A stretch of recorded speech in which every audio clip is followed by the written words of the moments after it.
இந்த பதிவை பார்க்கக்கூடிய அனைத்து நல்ல உள்ளங்களுக்கும் இந்த பதிவானது நல்ல பலனை கொடுக்கக்கூடியதாக இருக்குங்க. ஏன்னா பலன் சரியான அமைப்பில் இருந்தால்தான் உங்கள் வாழ்க்கை மாற்றம் ஏற்படும்ன்ற எண்ணத்தோடு தான் இந்த பதிவை நீங்கள் பார்த்துக்கிட்டு இருக்கீங்க. அப்படிப்பட்ட உங்களுக்கு இந்த பதிவானது பல மாற்றங்களை ஏற்படுத்தி கொடுக்கக்கூடியதாகும். இறைவன் அருளால் அனைத்து வளங்களும் உங்களுக்கு கிடைக்கணும்னு இறைவனை வேண்டிக்கிட்டு இந்த பலனை நான் உங்களுக்கு சொல்கிறேங்க. இந்த பதிவானது மகர ராசிக்காரர்களுக்கான பதிவுங்க. மகர ராசிக்காரர்களுக்கு இனி வரக்கூடிய காலங்களில் கிரக மாற்றங்கள், கிரக பலன்கள் எப்படி ஏற்பட்டு உங்கள் வாழ்க்கையை முன்னேற்றமாக மாற்றப் போகுதுன்னு சொல்லிட்டு ஒரு எளிமையான முறையில் இந்த பதிவை நம்ம பார்க்கலாங்க. உங்கள் ராசிநாதன் சனி பகவான் உங்களுக்கு ஓரளவுக்கு சுமாரான பலனை தாங்க கொடுக்குறார். பெரிய நல்ல மாற்றமான பலனை கொடுக்கல. அதனால் இப்போ நம்ம என்ன பண்ணணும்னா கொஞ்சம் கவனமாக இருக்க வேண்டிய சூழ்நிலையில் இருக்கீங்க. கொஞ்சம் கவனமாக தாங்க இருந்தாகணும். ஏன்னா சனி பகவான் இந்த மாதிரி டைமில் எப்படி இருக்காருன்னு பார்த்தீங்கன்னா, குடும்பத்துக்குள்ளே சின்ன சின்ன வாக்குவாதங்கள், பிரச்சனைகள், பிரிவுகள் இதை போல் சூழ்நிலையை ஏற்படுத்துகிறார். வீட்டில் சண்டையே இல்லைங்க, நிம்மதியாக தாங்க இருந்துச்சு. இப்போல்லாம் கொஞ்ச நாளாகவே சண்டை வந்துக்கிட்டே இருக்குங்க. காரணமே புரியலைங்க, காரணம் இல்லாத சண்டைங்க. இதில் என்ன உப்புக்கு கூட பிரயோஜனம் இல்லைன்னுவாங்க. ஆனால் அது காரணம் என்னன்னு பார்த்தீங்கன்னா, கிரகங்கள் மாற்றம் வரும்பொழுது அந்த மாதிரியான பிரச்சனைகள் நிச்சயமாக வரும். நமக்கு புரியாது ஏன் சண்டை வருது, எதுக்கு சண்டை வருதுன்னே புரியாது. அந்த இடத்துல என்ன தவறுன்னு கூட இருக்காது. அந்த தவறுக்கு அங்கே ஒரு தவறு கூட நடந்திருக்காது. சாதாரண சில விஷயங்கள், இயல்பாக நடக்க வேண்டிய சில விஷயங்கள் கூட பிரச்சனையாக, கோபமாக, சண்டையாக முடியறதா இதுதான் காரணம். கொஞ்சம் பொறுமையுடனும் நிதானத்துடனும் செயல்பட வேண்டிய இடம் இதுங்க. ஏன்னா கணவன் மனைவி இடையே கூட கொஞ்சம் வாக்குவாதங்களோ, பிரச்சனைகளோ, ஈகோவோ, மனக்கசப்போ வருவதற்கு அதிகமான வாய்ப்புகள் இருக்குது. அப்போ நாம் கொஞ்சம் உஷாராக இருந்துக்கணும். அதை தான் இப்போ சொல்ல வரோம். எதுவுமே தெரியாமல் நம்ம எதாவது பிரச்சனை பண்ணிக்கிட்டு இருக்கிறதுக்கு இதுதாங்க பிரச்சனை. இப்படி இருக்கும். கொஞ்சம் அமைதியாக போங்கன்னா அமைதியாக போயிட போகிறாங்க. அந்த இடம் ஸ்மூத்தாக இருக்கும். அதுதான் இப்போ இந்த மாதிரி நம்ம பலன்களை இதற்குத்தான் சொல்லுவது. பிரச்சனைகளை எளிமையாக நம்ம முடிச்சுக்கலாம். பெரிய அளவுக்கு கொண்டுட்டு போக வேண்டிய அவசியம் இல்லை. இப்போ நேரம் அப்படி தாங்க இருக்கும். என்ன பண்ணுறதுங்க, சண்டை வரதான் செய்யும். நாம் போயிடுவோம், பொறுத்து போயிட்டா அடுத்த நாள் சரியாயிடும்ன்ற எண்ணத்தோடு இப்போ செயல்பட ஆரம்பிச்சிருவீங்க. அதே போல் தொழில் போட்டிகள் அதிகமாக வருவதற்கு வாய்ப்புகள் அதிகமாக இருக்குது. தொழிலில் ஏதோ ஒரு சின்ன சின்ன விஷயங்கள் கூட போட்டியாக மாறுவதற்கு இந்த சூழ்நிலை கொஞ்சம் உங்களுக்கு இருக்குது. மகர ராசிக்கு அப்படிப்பட்ட ஒரு அமைப்பு இருக்குது. இது எப்படின்னு பார்த்தீங்கன்னாக்கா, தொழில் செய்கிறவங்களுக்கு மட்டும்தான் இந்த பிரச்சனை இருக்குமானா இல்லை. இப்போ வேலைக்கு போகிறீங்கன்னா பக்கத்தில் வேலை செய்யக்கூடியவர்களாக இருக்கலாம், மேலதிகாரியாக இருக்கலாம், கரெக்டாக ஃபைலை மறந்து போயிருப்பீங்க, ஃபைலில் ஏதாவது சின்ன தவறு நடந்திருக்கலாம். அந்த மாதிரியான வாய்ப்புகள்லாம் வர வாய்ப்பு அதிகமாக இருக்குது. கொஞ்சம் கவனமாக இருக்கும். அதனால் தொழில் செய்யக்கூடிய இடம், அது ப்ரைவேட்டோ, கவர்மெண்ட்டோ, சொந்த தொழிலோ, இல்லை பார்ட்னர்ஷிப்பில் செய்கிறீங்களோ, எதுவாக இருந்தாலும் தொழிலில் கொஞ்சம் கவனம், செய்யக்கூடிய செயல்களில் ரொம்ப ரொம்ப கவனமாக இருக்க வேண்டிய நேரம் இது. வயிறு பிரச்சனை, வயிறு சம்மந்தப்பட்ட பிரச்சனைலாம் அதிகமாக வர்றதுக்கு வாய்ப்புகள் இருக்குங்க. நல்ல ரத்தம் ஓட்டம் குறைவாக இருக்காங்க. அதுவும் பெண்களுக்காக இருக்கக்கூடியவர்களுக்கு ரத்தம் கம்மியாக இருக்குன்னுவாங்க, சரியாக சாப்பிட முடியலன்னுவாங்க, சரியாக தூங்க முடியலன்னுவாங்க, மனசுக்குள்ளே ஏதோ ஒரு பதட்டம், பயம் இருக்குன்னுவாங்க. இது எல்லாம் சனி பகவான் அந்த மாதிரியான அமைப்பில் இருக்கிறதுனால இதெல்லாம் இருக்கும். உடனடியாக ஒரு மருத்துவரை பாருங்கள், என்ன பிரச்சனைன்னு பாருங்கள், சரி பண்ணிக்கோங்க. எதுக்கும் பயந்துக்கிட்டு அப்படியே வச்சுக்கிட்டு இருக்காதீங்க, அலட்சியப்படுத்தாதீங்க. சில விஷயங்களை நம்ம உடனடியாக சரி செய்கிறது ரொம்ப நல்லது. ஒன்றும் இல்லைன்னுட்டா நம்ம மனசு இன்னும் ரிலாக்ஸாக இருக்கும். அது ஆக்சுவலாக ஒன்றும் இல்லை தான், ஆனால் அதை சொல்ல வேண்டியவங்க சொன்னால் தானே நமக்கு மனசு சந்தோஷப்படும். அதனால தான் சொல்கிறேன், ஒரு மருத்துவரை பாருங்கள், ஒன்றும் பெரிய விஷயம் கிடையாது, சரியாக போயிடும். இந்த நேரத்தை நாம் கரெக்டாக ஹேண்டில் பண்ணிட்டா அந்த நேரமாகப்பட்டது அமைதியாக போய்கிட்டே இருக்கும், நாமளும் நிம்மதியாக இருந்துக்கிட்டே இருக்கலாம்.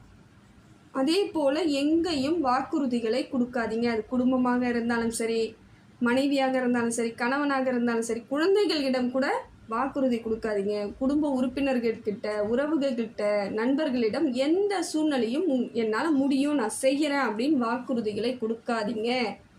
உங்கள் வாக்கு பலிக்காது. இப்போ அது அப்படியே ஆப்போசிட்டாக போயிடும். செய்யவே முடியாத சூழ்நிலை ஏற்படும். நீங்கள் சொல்லாமல் கூட செஞ்சிடலாம், சொல்லிட்டா செய்ய முடியாது. அதனால் எந்த இடத்துலையும் யாருக்காகவும் வாக்குறுதி கொடுக்காதீங்க, சப்போர்ட் பண்ணாதீங்க யாருக்காகவும். அந்த இடம் தவறாக போயிடும், உங்கள் பக்கமே திருப்பி விட்டுருவாங்க. யாரோ செய்த தவறுக்கு உங்கள் மீது பழி வரக்கூடிய சூழ்நிலை இருக்கிறதுனால கொஞ்சம் இந்த இடத்தில் நீங்கள் கவனமாக இருக்க வேண்டிய காலகட்டமாகத்தாங்க இருக்குது. சுக்கிரன் உங்களுக்கு நல்ல அமைப்பில் இருக்காருங்க, சுகஸ்தானத்தில் இருக்கார். சுகமான ஓரளவுக்கு ஒரு சுப பலன் கிடைக்கக்கூடிய அமைப்பில் அவர் இருக்கார். இப்போ மற்ற கிரகங்கள் உங்களுக்கு ஒரு மாதிரி அமைப்பு சரியில்லைனாலும் சுக்கிரன் கொஞ்சம் சப்போர்ட் பண்ணுறார்.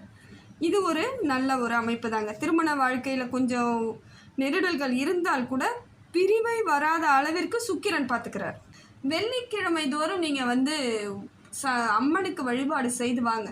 இன்னும் சுக்கிரன் பலம் உங்களுக்கு பலமாக இருக்கும் பொழுது இந்த பொருளாதாரம் பிரச்சனை எல்லாம் காணாமல் போயிடுங்க. ஏன்னா சுக்கிரன் நல்ல அமைப்பில் இருக்கார்.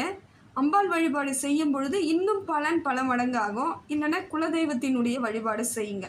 இதெல்லாம் செய்யும் பொழுது சின்ன சின்ன எளிய பரிகாரங்கள் தாங்க நம்ம வாழ்வை ஓரளவுக்கு நமக்கு தகுந்தாற் போல் மாற்றிக்கொள்ளக்கூடிய அமைப்பை இறைவன் நமக்கு கொடுக்குறத ஒரு வரம் தான் இதெல்லாம். இந்த மாதிரி பரிகாரம்லாம் பண்ணி பாருங்கள். ஒரு கோவிலுக்கு போங்க, ஒரு அர்ச்சனை பண்ணுங்க, தீபம் ஏற்றுங்க, ஒரு 10 நிமிஷம் அமைதியாக உட்கார்ந்து போய் பாருங்கள், எல்லாமே மாறுங்க. யாருக்கு பிரச்சனை இல்லையோ இருக்கோ, ஆனால் அந்த கோவில்களுக்கெல்லாம் போகிறவங்களுக்கு பிரச்சனை இருந்தாலும் இல்லைனாலும் அவங்கள சந்தோஷமாக தாங்க இருப்பாங்க. இதுதாங்க அமைப்பு. இந்த அமைப்பை நாமளும் கொஞ்சம் அப்படியே ஃபாலோ பண்ணிக்கிட்டு வந்தோம்னு வச்சுக்கோங்க, எல்லாமே சரியாயிடும். இப்போ மகர ராசிக்கு சுக்கிர பலம் நல்லா இருக்குதுங்க. சந்திரன் உங்களுக்கு ஒரு குழப்பத்தை ஏற்படுத்திக்கிட்டு தாங்க இருக்கார். சந்திரன் மனதளவில் ஒரு மாதிரி ஒரு அமைப்பு, கொஞ்சம் எதுவுமே நமக்கு கிடைக்கலையோ, நமக்கு எதுவும் சரியில்லையோங்கிற எண்ணத்தை ஏற்படுத்துகிறார். எது கிடைச்சாலும் கிடைக்கல இல்லை அப்படிங்கிற எண்ணத்தை உங்கள் மனசுக்குள்ளே கொடுக்க அது ஒரு மாதிரியான சில கொஞ்சம் பதட்டத்தையும் பயத்தையும் கொடுக்கும். ஆனால் சந்திரன் அப்படி தாங்க. மனசை சரியாக வச்சுக்கணுன்னா நம்மளுக்கு சந்திரன் சரியாக இருக்கணும். ஆனால் அவர் அப்படி சரியாக இல்லாத பொழுது கூட நம்ம சரியாக வச்சுக்கணும்னு நினச்சா நம்ம மூளை நமக்கு வேலை செய்யணும். அதனால் இப்போ யோசித்து பாருங்கள், எது கிடைக்கல எது கிடைச்சிருக்குன்னு நீங்கள் யோசிச்சாலே கிடைச்சது தான் நிறைய இருக்கும். எல்லாருக்குமே நிறைய கிடைத்தது நிறைய இருந்தாலும் கிடைக்காததை பற்றி தான் ஏதோ ஒன்று கிடைக்கலனாலும் நம்ம எல்லாத்தையும் டோட்டலாக மனசு அப்செட் பண்ணிக்குவோம். அவன்லாம் இருக்காதீங்க. மகர ராசியை பொறுத்தவரையிலும் சந்திரன் உங்களை போட்டு மனசை போட்டு கொஞ்சம் குழப்பிக்கிட்டே இருப்பார். சில தடங்கல்களை ஏற்படுத்துவார். சில வேலைகளை முழுமையாக செய்ய விடாமல் பண்ணுவார். இதையெல்லாம் அவர் பண்ணுறாரு. அதை விட என்னென்னா சந்திராஷ்டம். அதனால் கொஞ்சம் நிதானமாக இருந்து சந்திராஷ்டமத்தில் கடவுளை நினைங்க, வேறு ஒன்றும் பண்ணாதீங்க. புதிய முயற்சிகள் எதுவும் பண்ணாதீங்க. ரெகுலராக என்ன செய்கிறீங்களோ அந்த வேலைகளை செஞ்சுக்கிட்டே இருங்க. இயல்பாக இருங்க. அன்றைக்கான கோவப்படாதுங்க. டக்குன்னு கோபம் வரக்கூடிய சூழ்நிலை ஏற்படும். யாராவது ஏதாவது செய்தாலும் அந்த இடம் பிரச்சனையாகும். சில விஷயங்கள்லாம் கிடைக்க வேண்டியது அன்றைய தினம் நம்ம ரொம்ப அலைச்ச பழப்பாக இருக்கணும் பார்த்திங்களா, அந்த மாதிரியான ஒரு சில அமைப்பு ஏற்பட்டுரும்.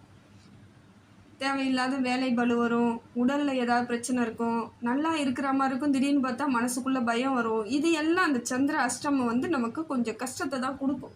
ஆனால் கவலைப்படாதீங்க, கடவுள் பேரை நினைங்க. விநாயகரை வழிபாடு செய்தால் உங்களுக்கு அத்தனையும் அற்புதம் தாங்க, தப்பு கிடையாது. புதன் பகவான் உங்களுக்கு நல்ல ஒரு மாற்றத்தை ஏற்படுத்தி கொடுக்குறாருங்க.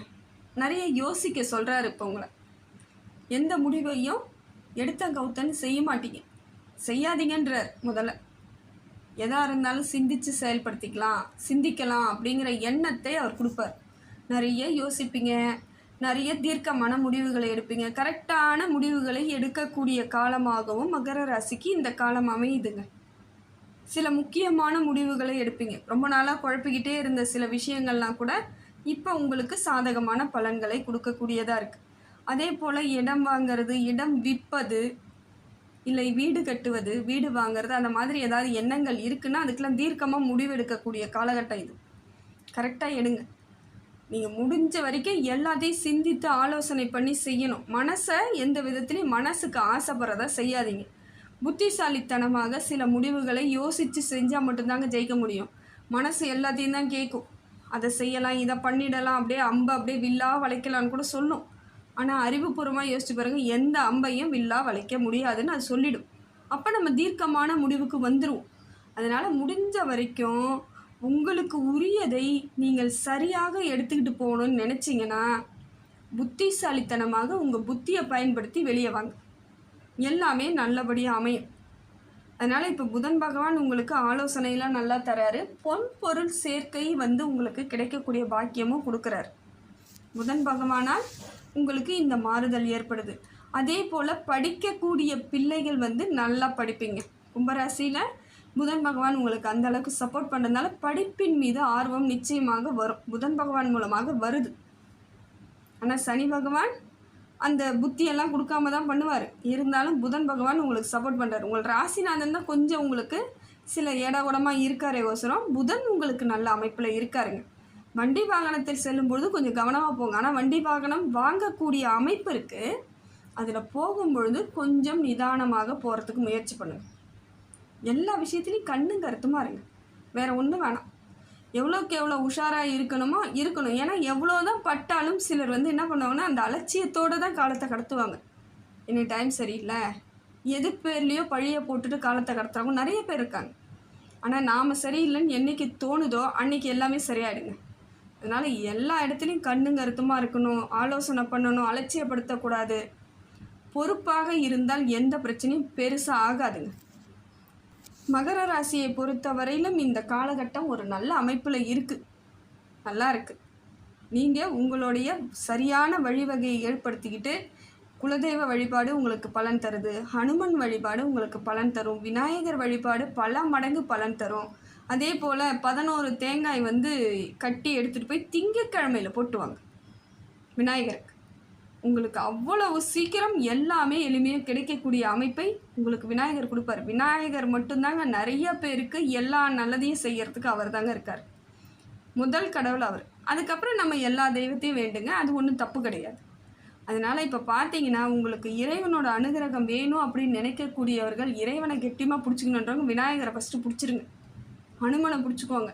அம்பாள் வழிபாடு இன்னும் சிறப்பு மிக்கதாக இருக்குது. உங்களுக்கு எல்லா தெய்வங்களும் வழிபாடு பண்ணுங்கள். ரொம்ப மனசு சஞ்சலமாக இருக்குது, ரொம்ப கஷ்டமாக இருக்குது, என்ன பண்ணுறதுனே தெரியலன்னா ஒரு சிவாலயத்துக்கு சென்றுட்டு வாங்க.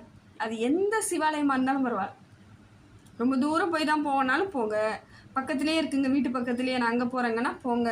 அது உங்கள் விருப்பம் போல், உங்களுடைய அமைப்பிற்கேற்றாற் போல் போங்க. கரெக்டாக வழி நடத்துறதுக்கு அவருக்கும் நம்ம வந்து சப்போர்ட் பண்ணுவார். அதனால் சிவாலயங்களுக்கு போங்க, மனசில் இருக்கக்கூடிய பாரம் எல்லாம் குறைஞ்சிரும். இனி வரக்கூடிய காலங்கள் எல்லாம் மகர ராசிக்கு அற்புதமான காலமாக இருக்குது. இதை நீங்கள் சரியாக எடுத்துகிட்டு போகிறது உங்கள் கையில் தாங்க இருக்குது.